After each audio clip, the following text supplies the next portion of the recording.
Troy. Yes, indeed. Did you hear about the cannibal who converted to Catholicism? On Fridays, he only eats fishermen. This one's called The Puller and Neah Bay's Last Run. The deck grown silver, slick with dying light, 100 miles out and the glass gone tight. And the Chinooks came first, and the kings in their rage, leaping like coins from the sinking brig's cage. Cohos foot the hooks, steel in their teeth, and sockeyes bled ruby, delicate beneath, and the gunwales curved, where the humpies piled dog food futures cheap and wild. And the storm's black tongue licked the compass clean, and the captain laughed, we're riding green. To Davy's table, but the shaft gave way, spun loose as greed, belt leather pay.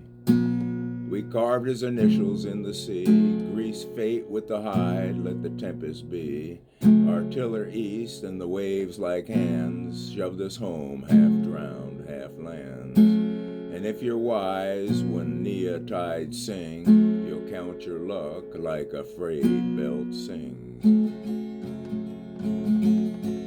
You know, fishermen are real men.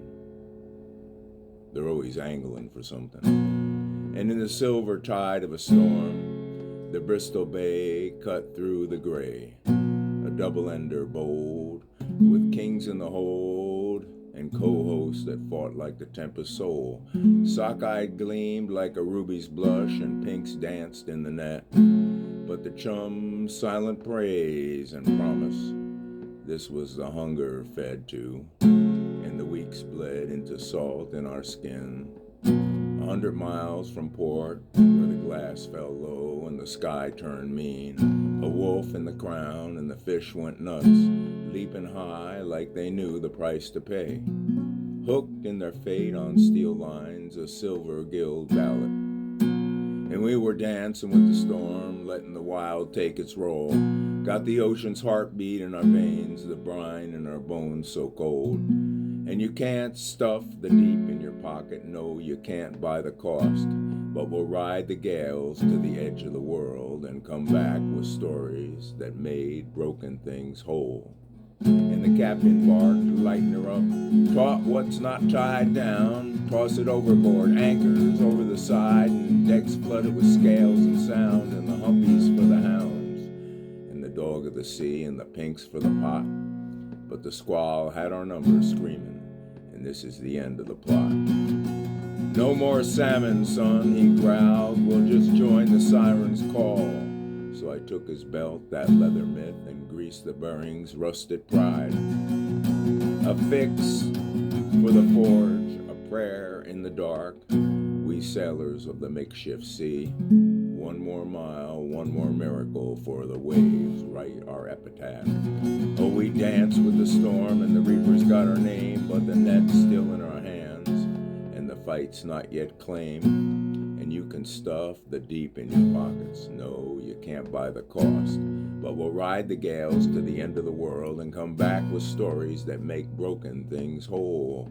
And the propeller howled and the sky split in two. But the old Bristol Bay, she's a daughter of the blue. And we limped through the maw of the Pacific's teeth with a belt on the bearing and the salmon's silent reef.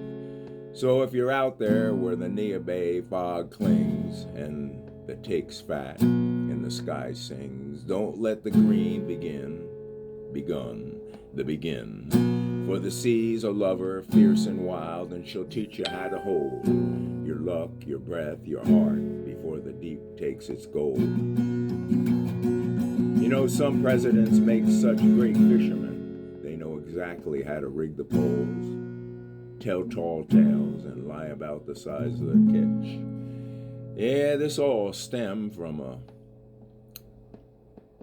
trip. It was a road trip.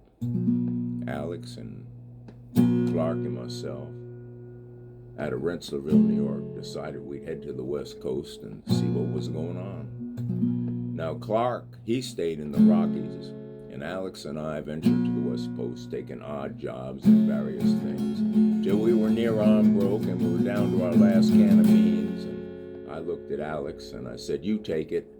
I got enough fat on my bones." And he said, "No, you take it." And that's what real chums are. And this is a story because we both got jobs on these fishing boats, the salmon fleet, out of Port Angeles South and a little west, Neah Bay. Pulling salmon on the west coast in a Bristol Bay double-ender. And the ice hold was filled and the decks were awash with Canucks, the king, and Ko'o, the fighter, the toughest and the hardest headed of species, and sockeye, the delicacy, Pink's tasty, and chum for the sushi, and humpies for the dog food. Been the better part of a week and near on 100 miles out to shore, and the glass was low.